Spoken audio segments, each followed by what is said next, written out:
Installé déjà dans ce studio, Hugues Hector Zogo, à ma droite comme Jésus à la droite du Père. Hugues Hector Zogo, bonjour. Bonjour Arnaud Morey Agua, bonjour Stéphane Arienoukhosou, bonjour également aux téléspectateurs et à tous les auditeurs qui nous reçoivent depuis la Diaspora FM. Puisqu'il l'a annoncé dans ce studio, Stéphane Arienoukhosou, bonjour. Bonjour Moril Agua, bonjour Hugues Hector Zogo, bonjour aux téléspectateurs et auditeurs de Diaspora FM qui me suivent ce matin. Nous avons parcouru les quotidiens, mais il faut savoir donc discuter de l'actualité. Et l'actualité, c'est l'attente, bien sûr, du message du chef de l'État à la nation, bien sûr à l'Assemblée nationale. Oui, son dernier message dans cet exercice-là où il doit délivrer son message devant les députés à l'Assemblée nationale. L'exercice, il l'a déjà fait à plusieurs reprises les années précédentes, pour ne pas dire 9 fois déjà. Donc la 10e fois, il va donc le faire cette année. On va essayer de faire le tour pour voir de quoi le chef de l'État, quel sera à peu près, quel devrait être à présent le contenu de son message lorsqu'on sait à peu près les intonations fortes, les messages, les phrases fortes qu'il a l'habitude d'utiliser dans son message. À quoi doit-on s'attendre pour donc le dernier message du chef de l'État qu'il va délivrer devant les députés de l'Assemblée nationale, Stéphane Arienoukhosou? Oui, merci Moril pour la question. Je pense que le chef de l'État, Patrice Talon, pour la toute dernière fois, va donc se présenter devant la représentation nationale pour livrer son discours, je vais dire, sur l'état de la nation. Sur l'état de la nation. Un discours qui, en principe, va être un discours d'adieu. Ce sera donc la dernière tribune d'adieu. Voilà, la dernière tribune d'adieu où il montrera aux députés que vraiment... Est-ce que dire dernière tribune d'adieu, utiliser adieu, est-ce que c'est pas trop dire? Non, c'est pas trop dire. C'est en tant que chef de l'État, en tant que le premier des Béninois, le premier d'entre nous, ça va être la toute dernière fois qu'il rentrera à l'hémicycle pour prononcer un discours. Il peut y repartir sous une autre forme, certainement, mais plus comme président de la République. Donc, c'est forcément un discours d'adieu en tant que président de la République, en tant que Béninois occupant, je veux dire, cette fonction-là. D'accord, très bien. Maintenant, ensuite, quant au contenu de ce message, je pense que, premièrement, sur le fond en général, ça va être un discours bilan. Un discours bilan, parce que devant la représentation nationale, donc devant tous ceux bilan de ces 10 ans. Bilan de ces 10 ans, bien évidemment, puisqu'il va se représenter devant le peuple. Donc devant l'Assemblée nationale, il fera donc le bilan, le point de toutes les actions qu'il a pu mener dans les différents secteurs, secteur infrastructurel, secteur économique, secteur éducatif, secteur de la sécurité, secteur de la santé, secteur administratif, secteur politique, etc. Donc il va pouvoir faire je veux dire, ce bilan-là. Et ensuite, sur le ton qu'il va utiliser, je pense que contrairement à ce que cela a été dans le passé, au cours de l'année dernière, ça va être un peu plus un ton d'apaisement. Parce que vous savez, les conditions dans lesquelles le chef de l'État était à l'Assemblée nationale l'année passée pour faire son discours, les conditions politiques ne sont plus les mêmes aujourd'hui. Les conditions, en fait, les contextes ont suffisamment évolué et vu qu'il est en fin de mandat, il va donc utiliser un ton rassembleur, un ton, je veux dire, un ton pédagogique pour pouvoir expliquer tout ce qu'il a pu faire, un ton apaisant, un ton d'apaisement, parce que ce n'est pas à l'heure où il veut céder, n'est-ce pas, donc la place à son successeur, qu'il va encore durcir le ton, etc. Non, je pense qu'il va pouvoir utiliser un ton d'apaisement, un ton rassembleur. Parce qu'aujourd'hui, le défi pour le chef de l'État, je pense à mon avis, que c'est celui de susciter maintenant, je veux dire, en fait, de créer un climat de paix. Un climat de paix, surtout au plan politique, vu que depuis qu'il est venu au pouvoir, sur le plan politique, la tension a été toujours à son paroxysme. Il va donc falloir qu'au moment où il va céder le fauteuil, que vraiment il puisse, je veux dire, utiliser un ton apaisant, un ton rassembleur, créer un climat de paix pour pouvoir quitter en paix la fonction présidentielle. Donc, en somme, je veux juste dire que le président de la République va se présenter, faire le bilan, peut-être lancer peut-être un appel à toute la population béninoise. Ensuite, il y a quand même un élément qui me paraît quand même essentiel.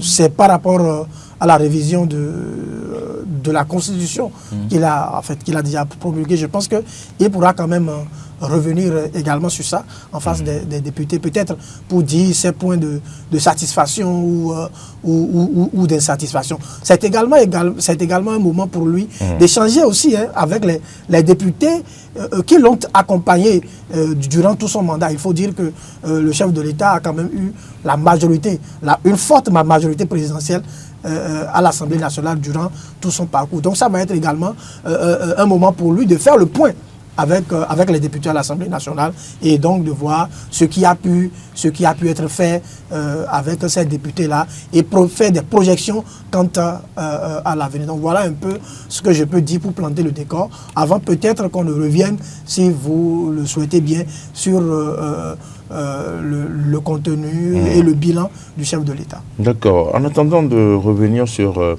le contenu et son bilan, nous allons nous retourner vers vous, Hugues Hector Zogo. Quel sera le message, le fond du message du chef de l'État lorsqu'on sait que il y a 2 ans déjà, il a rappelé un peu les prouesses du Bénin, qu'il vous rappelle que dans ce discours, j'espère que c'est quand il y a 2 ans ou il y a 1 an,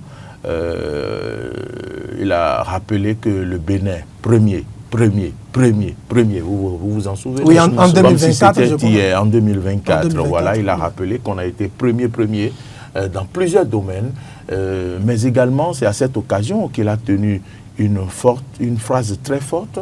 Je n'ai pas gardé la phrase en tête, où il disait aucune supplication. Je sais que dans cette phrase, il y a de supplication, il y a des mots. Peut-être que j'aurai le temps de chercher cette phrase et d'y revenir. Hugues Hector Zogo, quel sera donc l'allure du message que le chef de l'État va délivrer en ce qui concerne son message sur l'état de la nation, lorsqu'on sait que ce sera véritablement le dernier message. Et Stéphane Arhine Rossou parle de message bilan.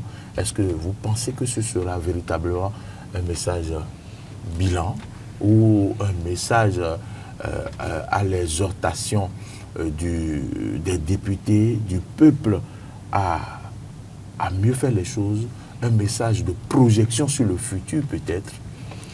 Alors, partons de ce que déjà cette rencontre est une rencontre constitutionnelle. C'est la loi fondamentale de notre pays qui fait obligation au président de la République de pouvoir se retrouver devant la représentation nationale, donc devant les députés à l'Assemblée nationale, une fois par an, pour pouvoir rendre compte, parce que l'exercice s'inscrit dans une démarche de reddition de comptes, rendre compte de ce qui a été fait au cours de l'année et projeter aussi les différentes actions en vue pour l'année civile qui doit pouvoir s'ouvrir. En un second point, il faut revenir sur le fait que cette rencontre se tient à la fois devant les députés à l'Assemblée nationale, les membres du gouvernement et les présidents d'institutions. Il y a certaines personnalités aussi qui sont parfois invitées à pouvoir y prendre part. Et les populations, donc les citoyens que nous sommes, nous retrouvons souvent avec une certaine fierté devant nos postes de télévision, au niveau de nos stations radio. On fait l'effort de pouvoir suivre le message du chef de l'État parce que c'est un message bilan. Un message bilan au cours duquel le chef de l'État revient sur les grandes actions qui ont été portées, qui ont été menées par son gouvernement à la tête de notre pays. C'est un message à partir duquel les citoyens se font une petite idée de ce que serait l'année nouvelle qui doit pouvoir s'ouvrir. Donc, sans m'intéresser déjà, je vais dire, au temps qu'utiliserait le chef de l'État pour partager son dernier message constitutionnel sur l'état de la nation avec les compatriotes béninois, je peux me permettre déjà de dire qu'on aura l'opportunité non seulement de faire le tour de ce que notre État, le Bénin, a pu réaliser comme défi majeur au cours de cette année 2025 qui s'achève progressivement et sûrement, mais nous aurons aussi l'occasion de revenir sans doute sur un certain nombre d'éléments, en l'occurrence des réformes institutionnelles qui ont été, au cours de ces 10 dernières années pratiquement, conduites par le président de la République. Parce que c'est tout à fait normal, en se retrouvant à la fin de son mandat constitutionnel, qu'il revienne encore sur ces réformes-là qui ont été réussies, pour dire c'est grâce à ma mandature, grâce aux différents acteurs de mon gouvernement, qu'on est parvenu à permettre au Bénin d'atteindre tel seuil. Maintenant, quand je m'intéresse un peu au ton, oui, c'est vrai, le chef de l'État, il a souvent un ton autoritaire en faisant passer ses messages, surtout quand il s'agit d'annoncer des réformes.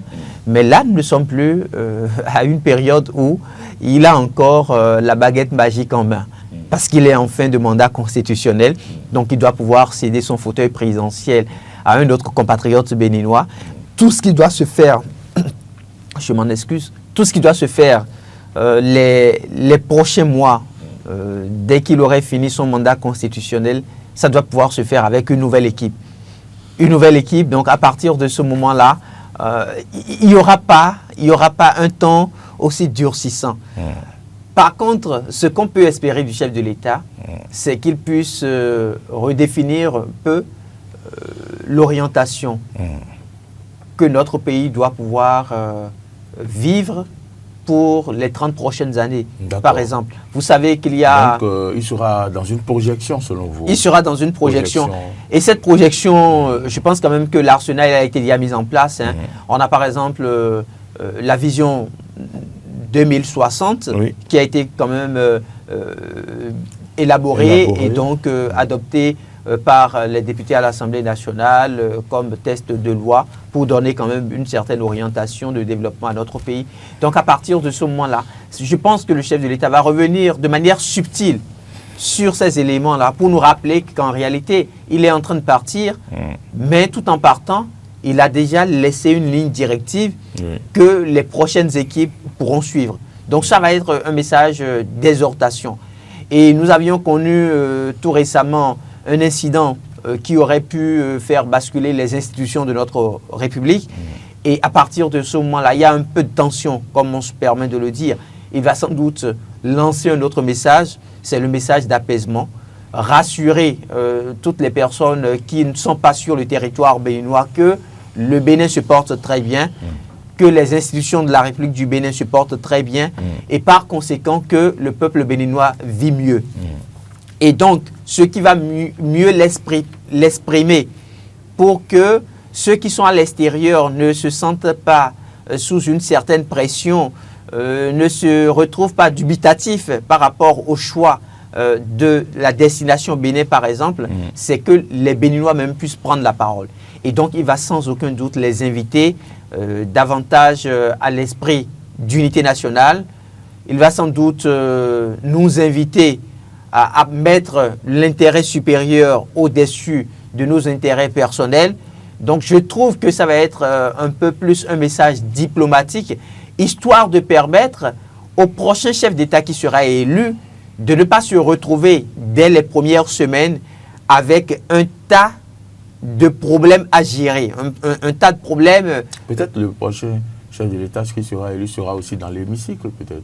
Est-ce que le président de la République n'est pas accompagné souvent d'une délégation? Oui, comme je le disais, il y a les membres du gouvernement, par exemple, qui seront présents, tous les membres du gouvernement qui seront présents. D'accord. En dehors des membres du gouvernement, il y a les présidents d'institutions et il y a certaines personnalités qui sont invitées. Au rang donc des personnalités invitées, on pourrait avoir, par exemple, le candidat ou le duo candidat FCBE, qui aujourd'hui est le duo candidat de l'opposition. Donc on pourrait les avoir au sein de l'hémicycle pour écouter le discours du président de la République. Ça va être aussi une manière pour ces acteurs-là de comprendre le message que leurs prédécesseurs leur laissent. Et si entre-temps les Béninois leur accordaient leur confiance pour qu'ils puissent gérer le Bénin à partir donc des prochaines élections présidentielles qui doivent s'animer dans notre pays, ils puissent mesurer un peu ce qui les attend déjà comme défi. En tout cas, duo FCBE. Oui, je parle du duo FCBE. En tout cas, je trouve que le président Patrice Talon travaillera énormément à ne pas durcir le ton, mais au même moment à ne pas fléchir, parce que c'est l'autorité qui parle.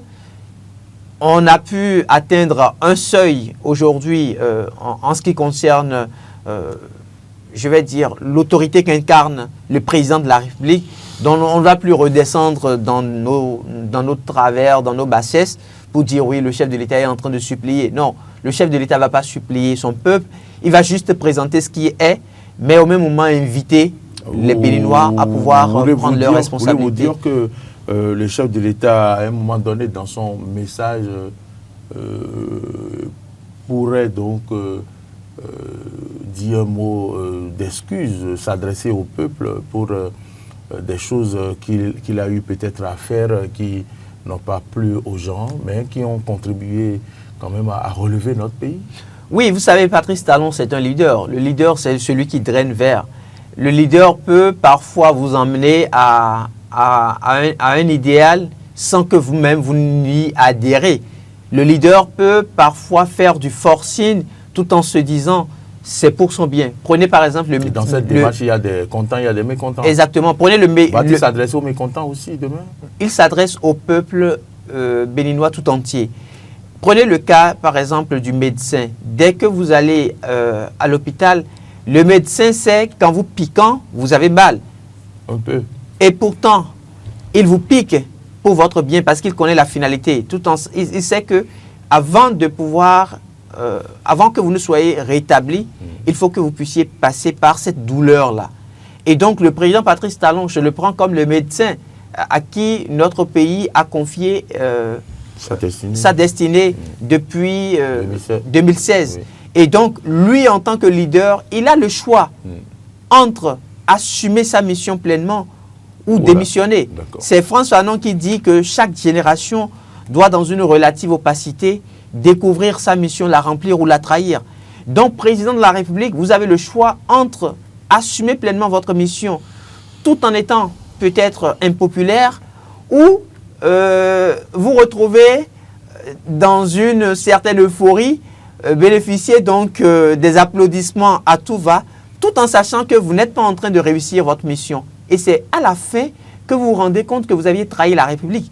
Donc Patrice Talon, avec le peu qu'il a pu faire à la tête de notre pays, d'une manière ou d'une autre, peut se permettre de dire « Je l'ai fait dans l'intérêt de servir les Béninois en général. » Maintenant, il n'y a pas d'œuvre humaine sans imperfection. Il n'y en a pas. Et donc, en voulant parfois, je vais dire, offrir des omelettes, il casse des œufs. Et au moment où il casse des œufs, il s'en rend compte, il est tenu. Donc, en tant que Béninois, puisqu'il va retourner parmi les siens, il va vivre parmi les siens, il faut qu'il dépose, je vais dire, le manteau présidentiel pour redevenir un citoyen ordinaire. Ah ouais? Et donc, à partir de ce moment... Il ne sera jamais un citoyen ordinaire, il sera un ancien président. Un ancien président, certes, mais... Pas un citoyen comme moi. Bien évidemment, il est un citoyen comme vous, parce que désormais, c'est la République qui va le protéger au même titre que vous. Et donc, il aura l'occasion peut-être de jouer à la pétanque comme vous. Il aura l'occasion de se promener dans les ruelles de Cotonou comme vous.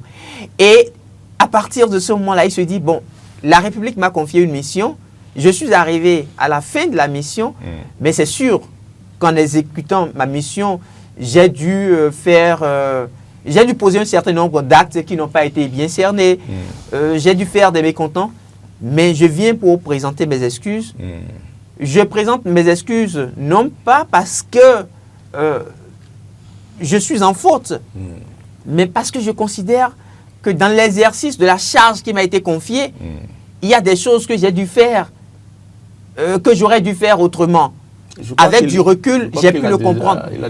Et il a déjà ouvert cette brèche-là, oui, d'accord. je crois, au cours de la fête du 1er août dernier. D'accord. Donc, c'est pour vous dire que oui, le président de la République même s'inscrit dans cette démarche-là. Il sait que tout ce qu'il fait, ça peut parfois frustrer, mais il ne le fait pas forcément dans l'intention de faire du mal aux autres. Très bien. Merci Hugues Hector Zogo. Oui. J'ai retrouvé, avant de vous donner la parole, j'ai retrouvé cette phrase-là prononcée le 20 décembre 2024 devant les députés à l'Assemblée nationale. Aucune supplication, aucun râlement, aucune menace ne nous fera reculer, aucun compromis politique préjudiciable à notre développement ne sera concédé pour plaire à qui que ce soit ou pour satisfaire un quelconque consensus politique. Vous comprenez mieux cette phrase maintenant, après tout ce qui a été fait cette année 2025, avant que le président ne passe à l'Assemblée nationale demain? Oui, évidemment.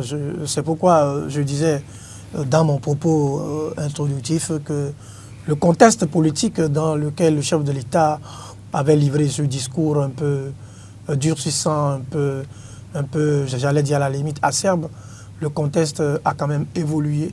Le chef de l'État, excusez, a dû faire preuve d'une certaine fermeté, de rigueur dans la gouvernance au sommet de l'État pour se frayer un passage dans ce couloir qui va le conduire à réaliser un certain nombre de réformes.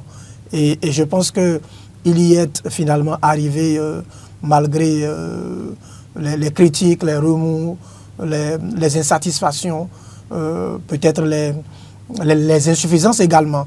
Et maintenant qu'il est au bout du tunnel ou au bout du couloir, on va peut-être dire qu'il va forcément baisser la garde. Il va baisser la garde et forcément maintenant susciter, comme je le dis, une adhésion autour de ces réformes politiques, etc. Vous vous souvenez qu'il y avait eu question de revoir le code électoral, par exemple, où les acteurs politiques appelaient à ce que le chef de l'État puisse revoir sa position par rapport à la question du code électoral. Le chef de l'État a maintes fois expliqué qu'il ne compte pas, n'est-ce pas, donc revoir ce code. Il y a tenu jusqu'à la fin et donc on va aux élections avec ce code-là. Mais je pense que en fin de mandat, il va forcément baisser la garde et puis faire, un discours un peu plus apaisant, un peu plus rassembleur. Je veux revenir sur cette question que vous faisiez tout à l'heure à Hugues pour voir s'il va quand même présenter ses excuses à la nation. Je pense que le chef de l'État se fera le plaisir de cette humilité-là, de pouvoir présenter ses excuses. Là où peut-être il a été incompris, là où il a eu l'impression que le peuple béninois a manifesté une certaine insatisfaction par rapport aux actions. Vous savez, Hugues le disait si bien, la gestion de l'État exige un certain nombre de contraintes. Et quand on est dans cette fonction, on n'a pas forcément la même appréhension des choses que si on n'est pas dans cette fonction. On se souvient encore de cette phrase du général Mathieu Kérékou. Je n'ai pas la phrase dans son intégralité, donc je ne pourrais pas la citer in extenso, mais je pense qu'il disait un truc comme le Bénin est un petit pays, mais gouverner le Bénin, c'est quand même assez difficile. Donc gérer un pays comme le Bénin, où tout le monde est pratiquement intelligent, où tout le monde pense que bon, on devrait faire les choses comme ceci ou comme cela, je pense que ce n'est pas une tâche aisée. Et Hugues l'a rappelé tout à l'heure, c'est seulement celui qui n'est pas dans l'action qui ne peut pas commettre des erreurs. Et peut-être quand vous finissez d'agir et que vous-même, de votre fauteuil, vous regardez ce que vous avez fait, vous dites, ah, mais ici, là, j'aurais pu faire. Je ne sais pas si c'est Auguste Comte qui a dit, ben, vous ne pouvez pas vous observer en même temps passer sous le toit. Donc, quand vous êtes dans l'action, vous observez moins. C'est celui qui est à l'extérieur qui vous observe le plus et qui est capable de voir ce que vous faites de bon. Donc, le chef de l'État aura quand même cette humilité-là devant le peuple, en fait, devant la représentation nationale pour dire, écoutez, j'ai fait un certain nombre de choses, mais peut-être si vous vous êtes senti écorché, blessé, vraiment, je voudrais présenter mes excuses. Ça ne ferait que grandir l'image du chef de l'État. Vous savez, quand on est dans une fonction présidentielle, l'autre là disait que Machiavel disait que quand on est chef, il vaut mieux être craint que d'être aimé. Mais je ne dirais pas qu'il vaut mieux être craint que d'être aimé. Mais quand vous êtes chef, vous êtes astreint à une obligation de résultat. Et quand vous êtes astreint à une obligation de résultat, les mesures que vous prenez pour atteindre ces résultats, pour obtenir ces résultats-là, peuvent être des mesures que tout le monde n'apprécie pas. Mais les gens vous jugent à l'aune de vos résultats. À l'aune de vos résultats. Donc, à partir de ce moment-là, je trouve quand même que le chef de l'État, au regard de tout ça, se fera le plaisir de présenter, je ne veux pas dire excuse, mais de pouvoir relever les insuffisances dans son propre mode de gouvernance. Ça ne ferait que anoblir sa personne. Ensuite, par rapport à la question de la projection. Vous savez, le chef de l'État, ce sont des derniers discours, évidemment, mais il y a quand même des actions, des défis forts qui lui restent encore à relever avant de laisser le pouvoir, qui est le défi de l'organisation sereine des élections générales. Et il doit pouvoir quand même nous dire un mot par rapport à ça. Ensuite... On va dans le contenu comme ça du discours. Voilà. Ensuite, il y a quand même la question sécuritaire. Hugues le rappelait, nous venons de frôler in extenso le pays. Nous avons traversé une frayeur. Voilà, in extremis du moins le pays.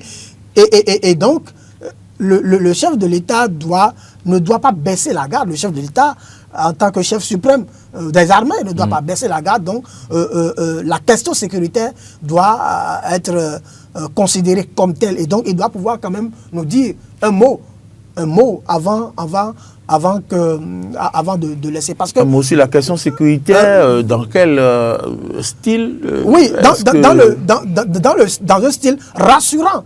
Est-ce que le chef de l'État va revenir sur ces événements Peut-être qu'il a déjà fait une conférence avec les professeurs de médias où il est revenu plus amplement sur le sujet. C'est ce que je voulais dire. Est-ce qu'il va revenir sur il va point à l'Assemblée nationale? Évidemment. Il reviendra sur ça, parce que c'est un fait majeur qui s'est déroulé sous sa mandature. Est-ce qu'il va ouvrir une brèche, peut-être, selon vous, sur l'après-coup d'État, les interpellations et tout ça? Évidemment. Parce que n'oubliez pas qu'il y a un député qui a été interpellé dans la procédure qui est en cours et les députés de l'opposition ont déjà adressé des questions orales au gouvernement. Ce serait quand même une occasion pour le chef de l'État de peut-être revenir sur ça et pour montrer que, en tout cas, tout se passe dans le principe de la séparation, n'est-ce pas, donc des coups de pouvoir et que les mises en cause devront pouvoir répondre de leurs actes devant la justice. Et le troisième point que je voudrais relever en termes de projection, je pense que les partis politiques qui soutiennent l'action du chef de l'État, je pense qu'il va quand même leur adresser également un message un message. Et je trouve que pas un message ciblé vers ceux qui le soutiennent, mais les partis politiques dans leur ensemble. Aujourd'hui, il doit pouvoir leur adresser un message parce qu'il a initié assez de réformes dans ce cadre-là. Et donc, le chef de l'État, dans son discours bilan-là, est quand même attendu sur plusieurs chantiers. Et j'espère que sa sortie contribuera à assouvir la soif des uns et des autres. Hugues Zogo, le contenu du discours du chef de l'État, est-ce que vous voulez vous essayer être un peu plus peut-être je pense, contrairement à Stéphane qui veut mettre un peu plus d'accent ou qui espère le chef de l'État se prononcer un peu plus sur les acquis politiques, je pense que le chef de l'État va l'éviter. Il va l'éviter et il va plus mettre l'accent sur les défis de développement. Fera-t-il le discours bilan? Il fera le discours bilan. Peut-il faire un discours bilan sans passer par ses actions? Quand vous suivez un peu le président Patrice Talon, il vous surprend toujours et là où vous l'attendez, vous ne l'obtenez pas. La question du coup d'État, par exemple, vous avez vu sa rencontre avec les professionnels des médias. Vous avez vu l'angle sous lequel le chef de l'État a abordé la question du coup d'État. Il a fait carrément comprendre que pour lui, ce n'était pas un coup d'État. Ça voudrait dire que c'était une attaque. C'était une attaque. Il a ajouté terroriste. Voilà, une attaque terroriste. C'est-à-dire, petit voyou. Exactement. C'est-à-dire qu'il a tellement minimisé l'acte. Et c'est en minimisant l'acte que nous pourrons permettre donc à toutes ces personnes-là qui doivent venir dans notre pays, surtout pendant cette période-ci, de se rendre compte que le Bénin vit normalement. Et donc, s'ils se retrouvent devant l'Assemblée nationale, la plus haute institution politique du pays, pour commencer par mettre un peu plus d'accent sur ces éléments-là, alors que tout le regard est braqué sur l'hémicycle, pour savoir, bon, est-ce qu'il faut que nous puissions prendre notre billet d'avion et atterrir au Bénin ou pas, ça va poser un problème. Ça va poser un problème économique pour le pays. Et donc, le chef de l'État va revenir plutôt sur les grands chantiers qui ont été ouverts au cours de cette année-ci, qui ont été réussis. Il va revenir sur les prouesses que le Bénin a pu noter depuis 2016 qu'il s'est retrouvé à la tête de notre pays. Surtout sur le plan économique. Surtout sur le plan économique. Il va démontrer aujourd'hui que nous avons une économie fluctuante. Il va démontrer que nous avons aujourd'hui une meilleure destination touristique. Et que nous avons la confiance des institutions financières. Il va démontrer que sur le plan macroéconomique, que le Bénin se porte très bien. C'est ça. Mais au regard des défis sécuritaires sur le plan international, que le Bénin n'échappe pas aussi à ce défi. Il va revenir dessus parce que déjà, vous imaginez, le discours de l'année dernière du chef de l'État, le premier élément sur lequel il s'est prononcé, c'est donc la faiblesse sécuritaire. Et il est parti de la faiblesse sécuritaire maintenant pour citer les prouesses du pays. C'est-à-dire qu'il a fait sortir dans son discours la seule limite que le Bénin n'a pas pu relever. Et en faisant sortir cette limite-là, il nous fait comprendre qu'en réalité, cette limite-là n'est pas propre au Bénin, mais que c'est une limite d'ordre mondial. Et que le Bénin aussi travaille progressivement à y faire face. Mais qu'au cœur de ça, qu'il y a tellement de très belles choses qui se réalisent au Bénin. Et il a commencé par les citer. Il a commencé par donner le rang qu'occupe le Bénin. Donc je m'attends aussi à un discours de ce format. C'est vrai que le chef de l'État, devant la représentation nationale depuis 2016, a souvent été assez court. Cette fois-ci, il sera un peu long. Ah bon? Il sera un peu long. C'est le père de famille qui prodiguera le conseil à ses fils. L'année dernière, il a utilisé un ton assez ferme. On est revenu dessus, on a fait plusieurs commentaires. Je vais utiliser encore un extrait. Je le cite, « Fini l'usurpation du pouvoir politique par des vendeurs d'illusions incompétents et mal intentionnés. » Au cours de cette année 2025, est-ce que nous ne pouvons pas affirmer effectivement à la suite du président de la République que ce qui a été dit à la tribune officielle devant la représentation nationale que nous l'avions constaté dans nos faits et gestes politiques? La réponse, c'est oui. Donc, les Béninois, en écoutant le chef de l'État présenter son discours sur l'état de la nation, ne vont pas juste s'asseoir devant les écrans de télévision. Ils vont scruter chaque mot, chaque expression utilisée par le président de la République. Et le chef de l'État le sait. Il le sait. Parce que ce qui se dit n'est rien d'autre que l'ouverture qui doit se faire par rapport à l'année à suivre.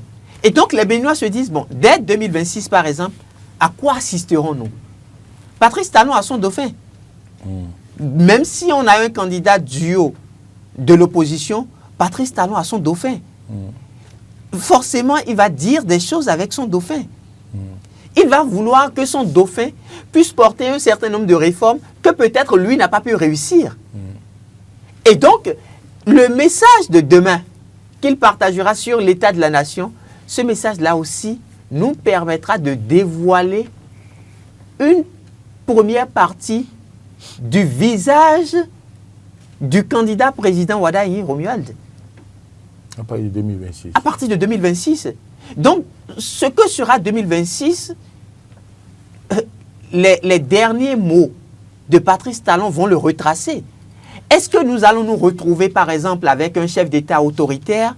On le saura à travers les mots de Patrice Talon demain. Parce que ne l'oubliez pas, Patrice Talon nous a habitués à la douleur. Ah oui? La douleur de l'enfantement. Mais dès que l'enfant commence par grandir, dès que l'enfant commence par sourire, dès que l'enfant commence par s'amuser, c'est un soulagement pour les parents. C'est un soulagement pour les parents. Et donc, Patrice Talon nous dira demain, en tant que chef d'État, est-ce qu'on a fini avec la douleur de l'enfantement? Ou est-ce qu'il reste encore un certain nombre de pans sur lesquels lui, il insistait, qu'il n'a peut-être pas pu réussir et qu'il sera obligé de confier à son dauphin? Il nous le dira demain, de manière subtile. Et donc, ceux-là qui prennent le soin de mieux... Est-ce qu'on va resserrer la ceinture ou bien on va... serrer la cravate? Est-ce qu'à partir du candidat président Romuald Wadahi, les Béninois vont pouvoir se dire, oui, on a pu quand même faire un certain nombre de sacrifices, maintenant on va en profiter. En attendant peut-être que le second septennat de Romuald Wadahi ou de celui qui le remplacerait puisse être encore un septennat de réforme. Et donc, demain, le message de Patrice Talon va être un message vraiment loin des questions politiques, je vais dire, de cette supputation qu'on a toujours nourrie sur le plan politique. Patrice Talon a déjà balisé le terrain politique. Aujourd'hui, on peut se permettre de dire que l'équipe qui viendra le remplacer n'aura pas à faire un grand effort sur le plan politique. La preuve, tout est mis en place pour qu'il y ait de trêve désormais. On est déjà, à partir du moment où la Constitution a été promulguée, avec les éléments que vous connaissez, désormais on est au cœur de la trêve. Et donc, au cœur de la trêve, il n'y aura plus question de chamaillement. On va juste aller à l'essentiel. On va certes faire des critiques, mais des critiques qui vont s'intéresser à l'aspect technique. Ce ne sera plus l'autorité du président de la République qui sera au cœur des critiques. Mais c'est plutôt l'action qui sera menée, c'est l'action qui sera au cœur des critiques. Oui, telle action que vous posez, elle est salutaire, mais nous autres, en tant qu'opposition, voici ce que nous pensons et voici ce que nous proposons. Très bien. Donc, Patrice Talon a balisé le terrain. Oui, je voudrais revenir sur ce que Hugues disait tout à l'heure. Je pense peut-être que ce serait, si effectivement le chef de l'État, dans son discours qu'il va prononcer, il ne revenait pas sur l'action politique, je pense que ce serait un défaut de communication. Un défaut de communication, pourquoi? Vous savez, le chef de l'État, durant tout son mandat, il y a deux aspects qui lui ont été reprochés. L'aspect politique et l'aspect social. Et ce serait stratégiquement pas bien sur le plan communicationnel ou dans le recueil des éléments de langage, pour construire le narratif autour de son truc-là, ce ne serait pas bien s'il ne revenait pas sur les aspects politiques. Parce qu'aujourd'hui, la note d'insatisfaction... Les aspects politiques qui fâchent, c'est ça? Qui fâchent, évidemment. Les aspects politiques qui fâchent. Parce que quand tu as fini et que tu es sur le point de partir, que tu peux essayer de dire, ben, écoutez les gars, j'ai fait ce que j'ai pu, je vois que vous n'avez pas été satisfait sur tel aspect, mais comprenez que vraiment c'est ce que j'ai considéré comme mieux pour nous que j'ai pu faire. Les points qui ont fâché, ce sont les aspects politiques. Par exemple, vous savez, aujourd'hui, il peut ne pas revenir, il peut ne pas s'étaler sur ça, mais dire un mot sur ça, par exemple, sur la question des exilés politiques, sur la question mais ils ont dit qu'il n'y a pas d'exilés politiques. Donc, sur la question des politiciens qui sont en prison, Joël Aïvo, Régré Yamadougou, ce sont des aspects qui ont fâché sous le mandat du président Patrice Talon. Quand on prend la question de la cherté de la vie, lui-même il est revenu sur ça dans son discours de l'année dernière, de 2024, il est revenu sur ça, la question de l'année de la cherté de la vie. Qu'est-ce qui a pu évoluer par rapport à ça? Sur ça, par exemple, il serait intéressant qu'il revienne sur ça. Si le chef de l'État, vraiment, dans son discours d'adieu, ne revient pas sur ces aspects-là, je pense que ce serait quand même un petit défaut de communication. Parce qu'on ne peut pas dire un adieu sans revenir sur les points qui ont fâché. Est-ce que le chef de l'État peut dire adieu sans nous appeler à desserrer la ceinture? Jusque-là, il ne nous a pas dit de desserrer la ceinture. Vous avez déjà desserré. Non, on n'a pas desserré. Pour finir avec le sujet.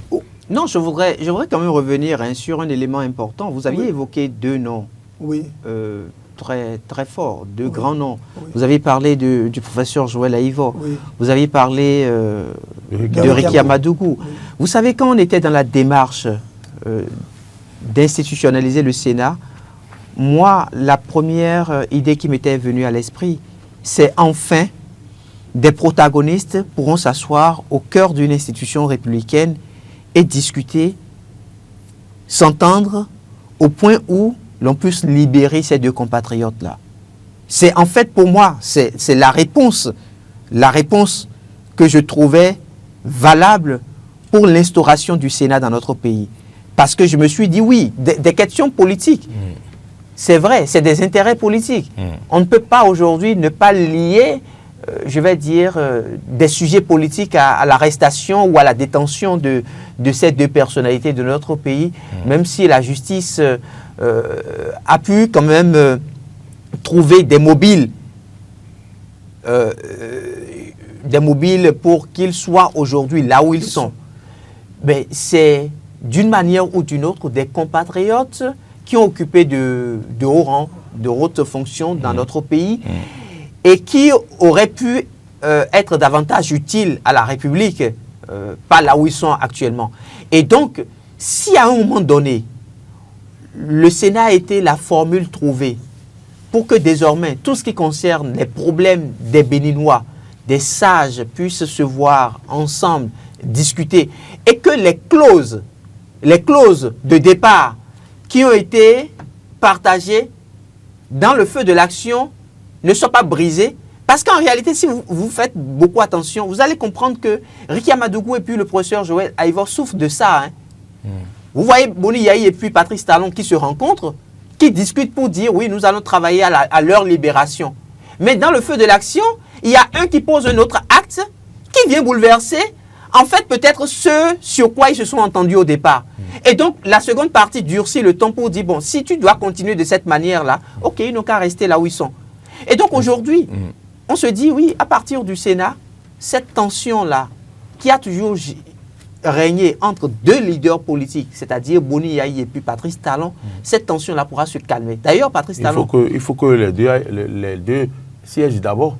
Oui, les dieux vont siéger d'une manière ou d'une autre. Ah bon.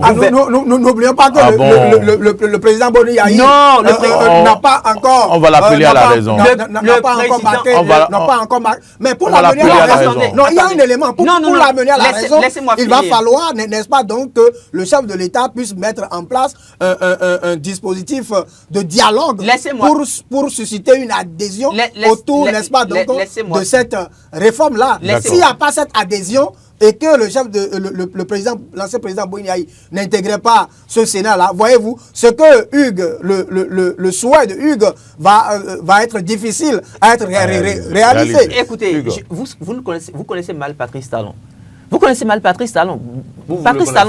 Patrice Talon sait que... Vous le connaissez. Patrice Talon sait que les Béninois aujourd'hui veulent dans leur grande majorité que ce soit des acteurs qui soutiennent l'opposition, que ce soit des acteurs qui soutiennent la mouvance, que ce soit des acteurs qui ne sont ni de la mouvance ou de l'opposition, il sait que dans la majorité, les Béninois souhaitent quand même la libération de Ricky Amadougou et du professeur Joël Aïvo. Et souhaitent aussi desserrer la ceinture. Est-ce que le chef de l'État va inviter les Béninois à desserrer la ceinture? Que je finisse le point politique pour répondre brièvement à votre question. Il le sait. Et par conséquent, il va mettre Boni Yahi devant le fait accompli. Nous avons mis en place une institution de la République. Il faut que nous puissions siéger pour décider du sort de nos compatriotes qui se retrouvent en prison. Est-ce que vous allez siéger au Sénat ou pas? Boni Yahi a le choix en ce moment-là.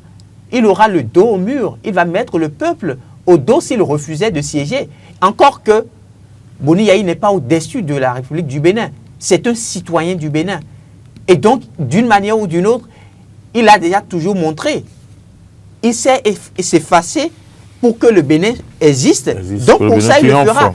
Maintenant, l'élément sur lequel je voulais revenir, quand vous aviez abordé le nom de Ricky Amadougou et de Joël Aïvo, n'oubliez pas qu'il y a d'autres acteurs qui ont soutenu Patrice Talon depuis qu'il était en exil et qui se retrouvent aujourd'hui en prison. Je prends par exemple le cas Olivier Bokor.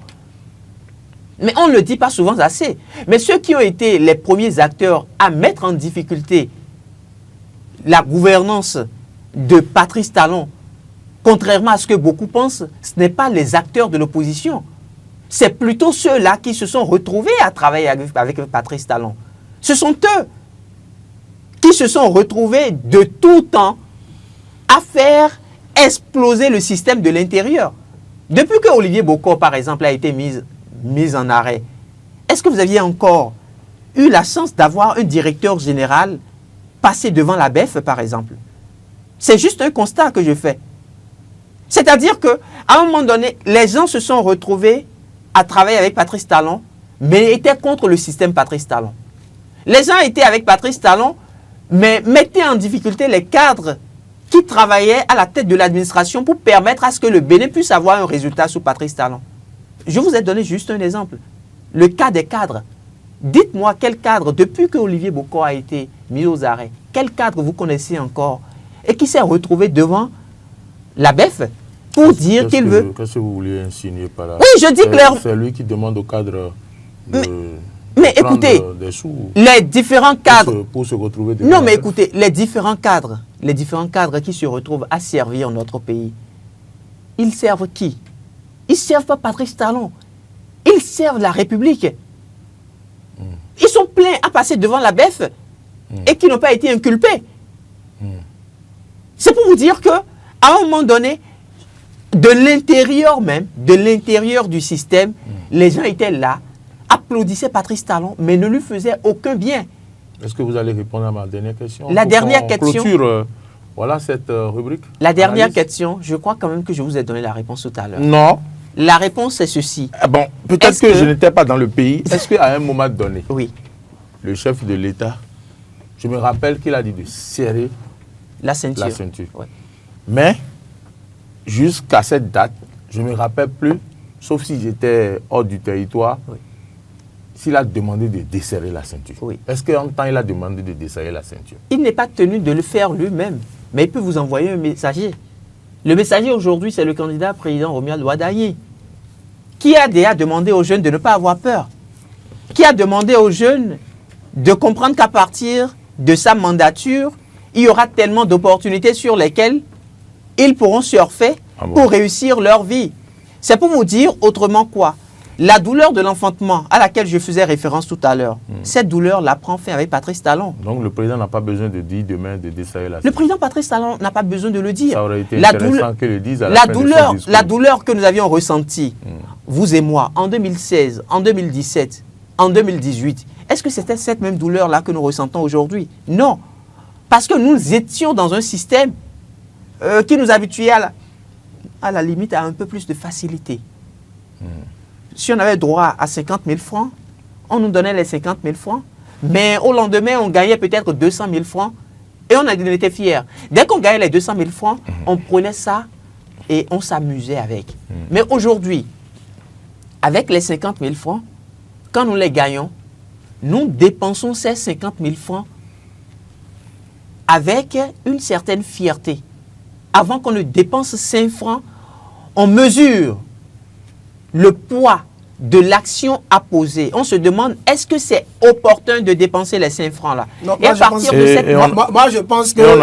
On n'entend plus tonton. Non, on n'entend plus que Fofo arrive au village. Je pense les bases de la fondation. Je pense que le chef de l'État, dans son discours d'adieu là, doit pouvoir, même s'il ne le dit pas explicitement. Pourquoi vous aimez tellement le mot adieu?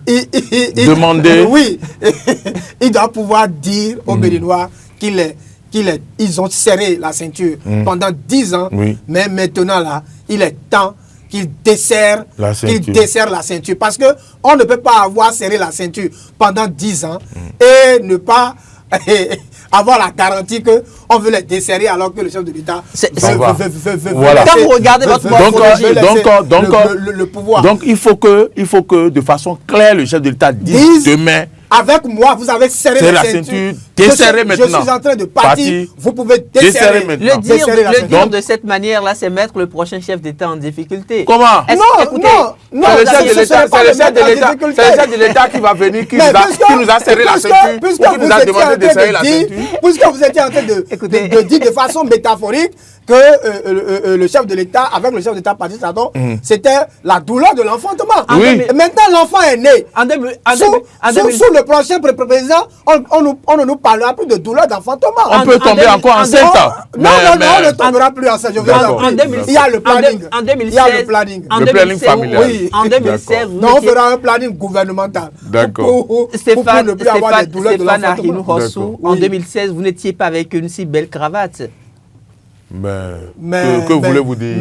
Donc c'est le gouvernement qui a acheté sa cravate. Mais mon cher, ça ne veut pas dire qu'on a desserré les ceintures. Ça ne veut pas dire. Non. Mais puisque vous parlez de cravate, je ne sais pas si c'est une manière de nous dire que le prochain chef de l'État va vous dire de serrer la cravate.